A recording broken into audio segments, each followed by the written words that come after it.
সুপ্রিয় দর্শক বন্ধুরা আসসালামু আলাইকুম। সবাই কেমন আছেন? আশা করছি যে যেখানে আছেন অনেক অনেক ভালো আছেন। দর্শক বন্ধুরা, আপনারা যারা Realme 9 Pro Plus এবং Realme 9 Pro 5G এই দুইটি ফোনের জন্য ওয়েট করছিলেন, তাদের জন্য সুখবর।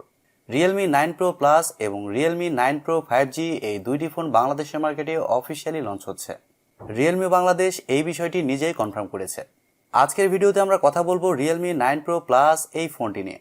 এই ফোনটি ইন্ডিয়ান মার্কেটে অনেকদিন আগেই লঞ্চ হয়েছে। আর ফোনটির কিছু ভালো দিক রয়েছে, যেমন এই ফোনে ভালো ক্যামেরা সেটআপ থাকছে এবং ডিসপ্লেও থাকছে ভালো সুপার অ্যামোলেড, সাথে পারফরমেন্সে থাকছে MediaTek Dimensity 920। সো সব কিছু মিলে এই ফোনটি কেমন হবে, বাংলাদেশের মার্কেটে এই ফোনটি কবে আসবে এবং এর দামই বা কেমন হবে, এই সবগুলো প্রশ্নের উত্তর থাকবে আজকের এই ভিডিওতে। যদিও এই ফোনটি নিয়ে আমাদের চ্যানেলে অলরেডি ভিডিও দেওয়া আছে, তারপরও যারা এই ফোনটি সম্পর্কে জানেন না তাদের জন্য আবার ওই ফোনটির স্পেসিফিকেশন শেয়ার করছি। সো পুরো ভিডিওটি অবশ্যই দেখবেন। আর আপনারা দেখছেন টিভি টেকটিউব এবং সবসময়ের মতো সাথে আছে আমি প্রান্ত। সো ভিডিওটি ভালো লেগে থাকলে ভিডিওতে একটি লাইক দিতে ভুলে যাবেন না কিন্তু। আর আপনি যদি আমাদের চ্যানেলে নতুন হয়ে থাকেন সেক্ষেত্রে আমাদের চ্যানেলটি সাবস্ক্রাইব করে পাশেই থাকবেন। প্রথমে যদি ফোনটির ডিজাইন এবং বিল্ড কোয়ালিটি নিয়ে কথা বলি, তাহলে রিয়েলমি এই ফোনটির ব্যাক সাইডে ব্যবহার করেছে গ্লাস, তবে ফ্রেম থাকছে প্লাস্টিকের। আর ফোনটি কিন্তু যথেষ্ট লাইট ওয়েট করা হয়েছে, তবে একেবারে স্লিম নাও বলতে পারেন। ফোনটির ওজন করা হয়েছে 182 গ্রাম এবং থিকনেস করা হয়েছে 8 মিলিমিটার। ব্যাক সাইডে ব্যবহার করা হয়েছে কর্নিং গরিলা গ্লাস 5। আর ফোনটির ক্যামেরা মডিউলটা কিন্তু মোটামুটি ভালোই, দেখতে ভালোই লাগছে।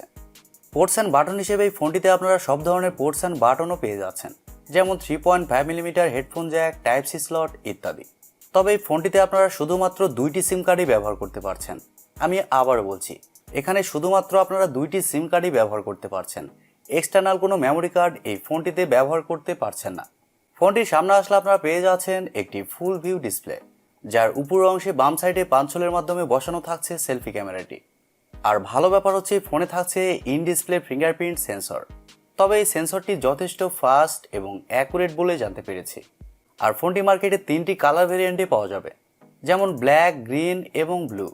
সো ওভারঅল সবকিছু মিলে এই ফোনটির ডিজাইন এবং বিল্ড কোয়ালিটি আপনাদের কাছে কেমন লেগেছে কমেন্ট করে আপনাদের মূল্যবান মতামত অবশ্যই জানাবেন, কারণ দিন শেষে আপনাদের কাছে ভালো লাগা সবচেয়ে বেশি জরুরি। এবার যদি ফোনটির ক্যামেরা সেকশন নিয়ে কথা বলি, তাহলে এখানে থাকছে বিশেষ আকর্ষণ। ফোনটির ব্যাক সাইডে থাকছে 3টি ক্যামেরা, যার মেন সেন্সর হিসেবে থাকছে 50 মেগাপিক্সেলের একটি ওয়াইড সেন্সর, যা f1.8 অ্যাপারচার। আর এই সেন্সরে কিন্তু আপনারা ওআইএস পেয়ে যাচ্ছেন, মানে অপটিক্যাল ইমেজ স্টেবিলাইজেশন। এই সেন্সরটি হচ্ছে সনির সেন্সর, সনি IMX766 সেন্সর, যা Oppo Reno 7 Pro ওই ফোনটিতেও ব্যবহার করা হয়েছে। আর এটি সর্বপ্রথম ফোন যেই ফোনটিতে এই সেন্সরটি ব্যবহার করা হয়েছে এবং এই ফোনটির দাম একটু কম রাখা হয়েছে।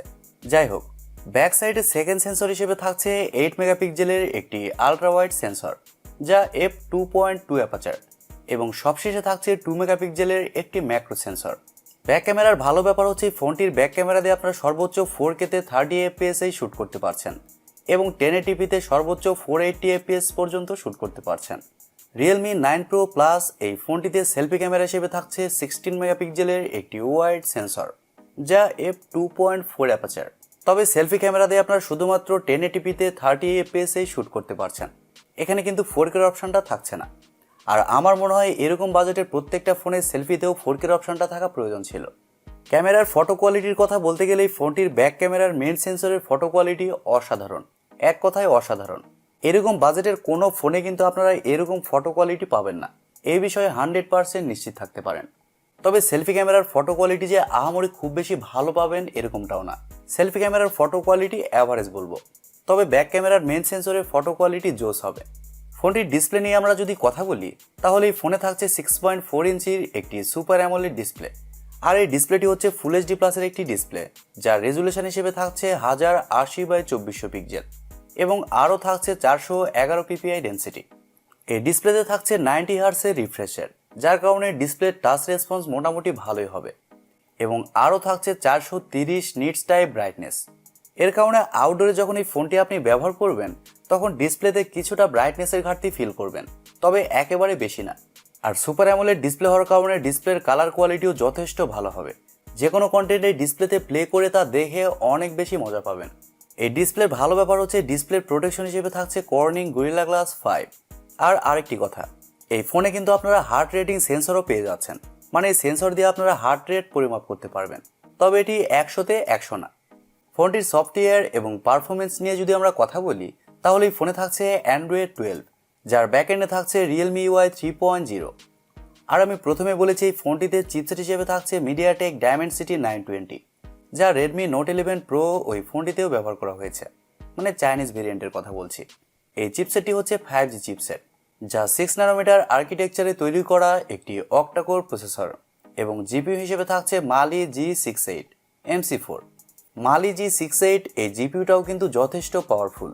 এর কারণে ফোনটিতে যে কোনো হাই লেভেলের গেমস আপনারা মিডিয়াম টু হাই সেটিংসে খুব ভালোভাবে খেলতে পারবেন। গেমস খেলার সময় কোনো ধরনের ল্যাগ বা ফ্রেম ড্রপ লক্ষ্য করবেন না। আর MediaTek Dimensity 920 এই চিপসেটের ভালো দিক হচ্ছে ফোনটিতে আপনি লং টাইম কাজ করলেও ফোনটি খুব বেশি গরম হবে না।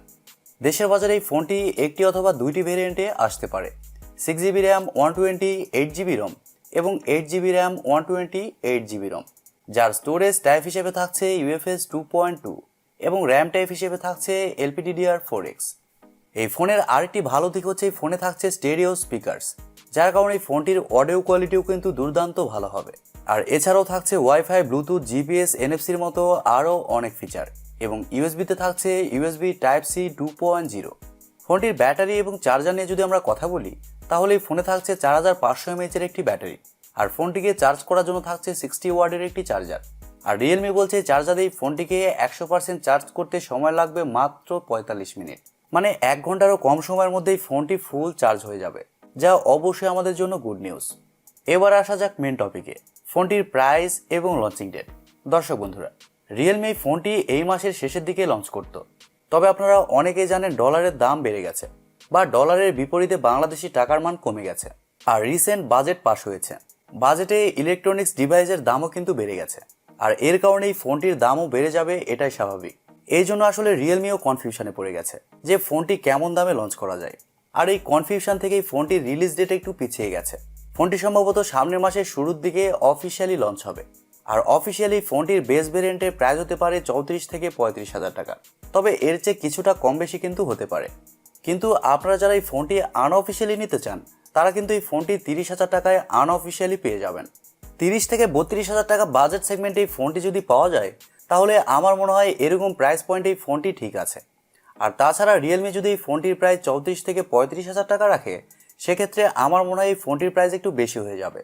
তবে এরকম বাজেটে নিঃসন্দেহে এই ফোনটিতে ভালো ক্যামেরা সেটআপ ব্যবহার করা হয়েছে, সাথে ডিসপ্লে এবং প্রসেসরও থাকছে মোটামুটি ভালোই। প্রিয় দর্শক বন্ধুরা, এই ছিল আজকের ভিডিওটি আপনাদের কাছে কেমন লেগেছে কমেন্ট করে অবশ্যই জানাবেন। আর ভিডিওটি যদি সত্যিই ভালো লেগে থাকে, তাহলে TechTube চ্যানেলটি সাবস্ক্রাইব করবেন, ভিডিওতে একটি লাইক দিবেন, আর সবসময় আমাদের পরিবারের একজন হয়ে থাকবেন, কারণ আপনাদের সাপোর্ট এবং ভালোবাসা সবসময় প্রয়োজন। সো আজকের মতো এই পর্যন্তই, দেখা হবে পরবর্তী কোনো নতুন ভিডিওতে। ততক্ষণ পর্যন্ত সবাই ভালো থাকবেন, সুস্থ থাকবেন এবং নিজের খেয়াল রাখবেন। টাটা।